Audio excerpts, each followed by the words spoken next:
लगाकर हमारी पीठ में विश्वासघात का खंजर उतार देने वाला चीन आज भी रिजांगला की लड़ाई याद करके थर्राम उठता है। बात तब की है जब हमारी आजादी को सिर्फ 15 वर्ष हुए थे।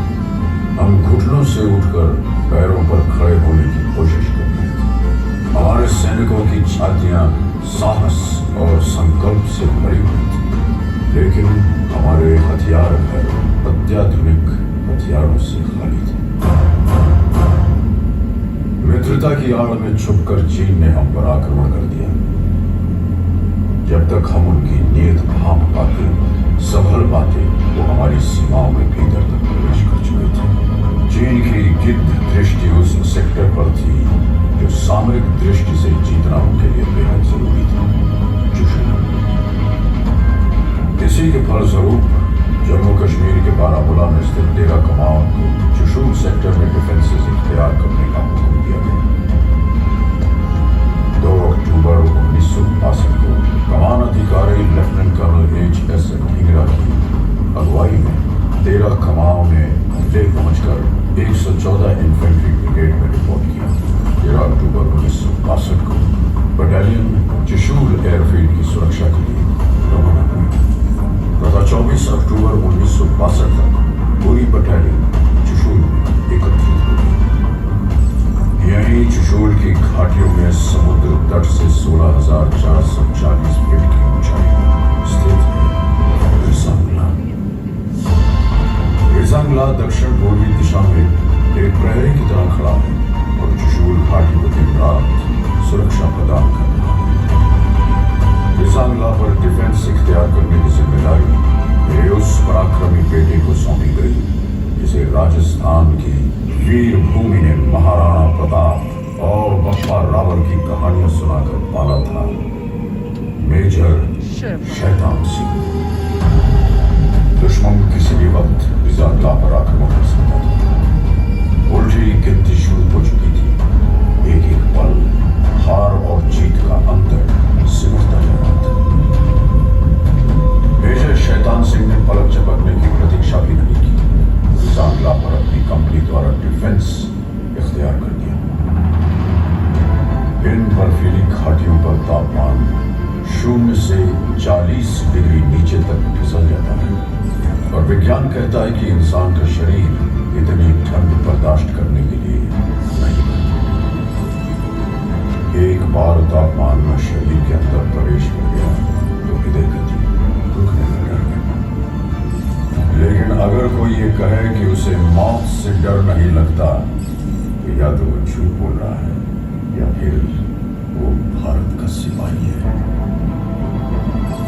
मेजर और उनके लड़ाकों को तापमान की नहीं, हिंदुस्तान की फिक्र थी। 18 नवंबर 1962 प्रातः 4 बजे नायक हुकुमचंद के नेतृत्व में नंबर 8 प्लाटून के एक पेट्रोल ने भारी संख्या में दुश्मन को अपनी प्लाटून की तरफ बढ़ते देखा। उन्होंने तुरंत वेरी लाइट फायर और लाइट मशीन गन के बर्स्ट से सबको अलर्ट किया, जिसके फलस्वरूप पूरी कंपनी स्टैंड टू में आ गई। मेजर शैतान सिंह ने सभी प्लाटून कमांडरों को हुक्म दिया कि वो अपने अपने इलाके के आगे पेट्रोल भेजें ताकि दुश्मन के बारे में अधिक से अधिक जानकारी हासिल की जा सके। जिसके बाद तमाम पेट्रोल्स ने भारी संख्या में चीनी सैनिकों के मौजूद होने की पुष्टि की। सवेरे 5 बजे दुश्मन ने हमारी नंबर 7 और नंबर 8 प्लाटून पर सामने से हमला बोल दिया। दुश्मन का आक्रमण बहुत भारी था, लेकिन हमारी वीरता को हल्का समझने की गलती चीनी कर चुके थे। हमने अपनी लाइट मशीन गन और मोटर्स का मुंह खोल दिया और देखते ही देखते लाशों के ढेर लगा दिए। ज्यादातर चीनी मारे गए और जो बच गए वो जान बचाकर पीछे भागे। सामने से आक्रमण विफल होने के पश्चात दुश्मन ने दूर से गोलीबारी शुरू कर दी। जमादार हरिराम के नेतृत्व में हमने इस गोलीबारी का डट के मुकाबला किया, लेकिन वो गिनती में बहुत ज्यादा थे और हम बहुत कम। चीन की सेना ने इस इलाके पर कब्जा कर लिया और हमारे वीर सिपाही संगीनों पर सर रख के हमेशा के लिए सो गए। तभी उत्तरी छोर से नंबर 7 प्लेटून पर भी दुश्मन ने हमला बोल दिया। जमादार सुरजा ने 3 इंच मोटर सेक्शन को आगे बढ़ते दुश्मन को निशाना बनाने का हुक्म दिया। मोटर सेक्शन ने कारगर फायर डालते हुए दुश्मन को भारी नुकसान पहुंचाया। दुश्मन ने अतिरिक्त जवानों और मीडियम मशीन गन के साथ फिर से हमला किया। इस बार लड़ाई सिर्फ बंदूकों और गोलियों से नहीं, हाथों से भी लड़ी गई। कुश्तीबाज लांस नायक सिंहराम यादव ने 10 चीनी सैनिकों को बालों से पकड़कर चट्टानों पर पटक पटक कर मार डाला। उनकी फौलादी भुजाओं से टकरा के चीनियों के हौसले चढ़क गए। इस प्लेटून के समस्त सैनिक अटल शौर्य के साथ लड़े और हंसते हंसते वीर गति को प्राप्त हुए। अब दुश्मन अपने आक्रमण का रुख प्लेटून नंबर 9 की ओर मोड़ चुका था।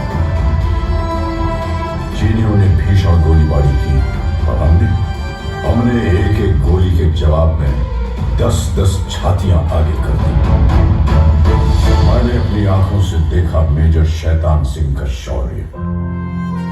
मैंने देखा उस जाबाज का जलाल, देखा कि कैसे उसके सीने से टकरा के संगीनों की धार मुड़ गई और कैसे उसकी ललकार सुन के चीनी आंखों की नींद उड़ गई।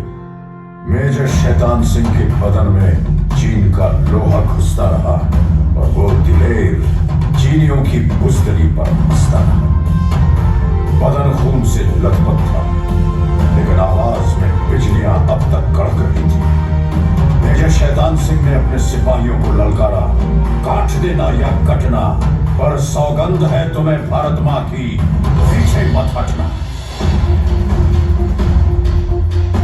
मेजर शैतान सिंह बुरी तरह घायल थे। उन्हें फौरन सुरक्षित ठिकाने की तरफ बढ़ने का आदेश दिया गया, लेकिन उन्होंने इनकार कर दिया। उन्होंने नायक रामचंद्र यादव और उनके साथ एक और जवान को बटालियन हेडक्वार्टर भेज दिया ताकि वो दुश्मन के आक्रमण की खबर पहुंचा सके।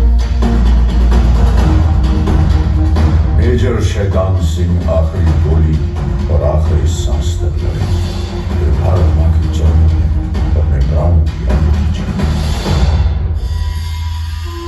तकरीबन 16 घंटों तक चले इस महासंग्राम में चीन ने 1300 सैनिक खो दिए। चीन के अखबारों में भी भारतीय सैनिकों की वीरता के किस्से छपे। ऐ शहीद मुल्को बिल्लत, मैं तेरे ऊपर निसार, अब तेरी हिम्मत के चर्चे गैर की महफिल में हैं। मेजर शैतान सिंह और उनके साथियों ने चीनियों की हिम्मत तोड़ दी। उन्होंने चुशूल पर कब्जा करने का विचार हमेशा हमेशा के लिए छोड़ दिया। युद्ध के 3 महीने बाद फरवरी 1963 में भारतीय फौजी वहां पहुंचे तो देखा कि बर्फ में सिपाहियों के बदन पकड़ गए थे, लेकिन हाथ से बंदूकें नहीं छूटी थी। मेजर शैतान सिंह को उनकी उत्कृष्ट वीरता, अदम्य साहस, दृढ़ निश्चय और पराक्रम के लिए मरणोपरांत भारतीय सेना के सर्वोच्च सम्मान परमवीर चक्र से अलंकृत किया गया।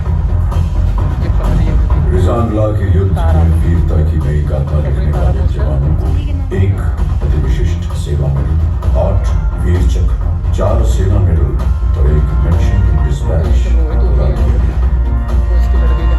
इस युद्ध की स्मृति में 13 कमाओं की चार्ली कंपनी पुनर्गठन के बाद रिजांगला कंपनी के नाम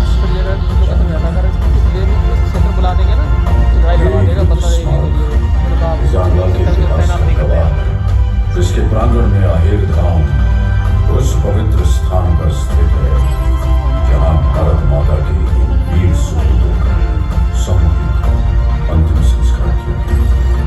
तत्कालीन brigade commander brigadier T M. Raina द्वारा इन वीर योद्धाओं को मुखांजलि दी गई थी।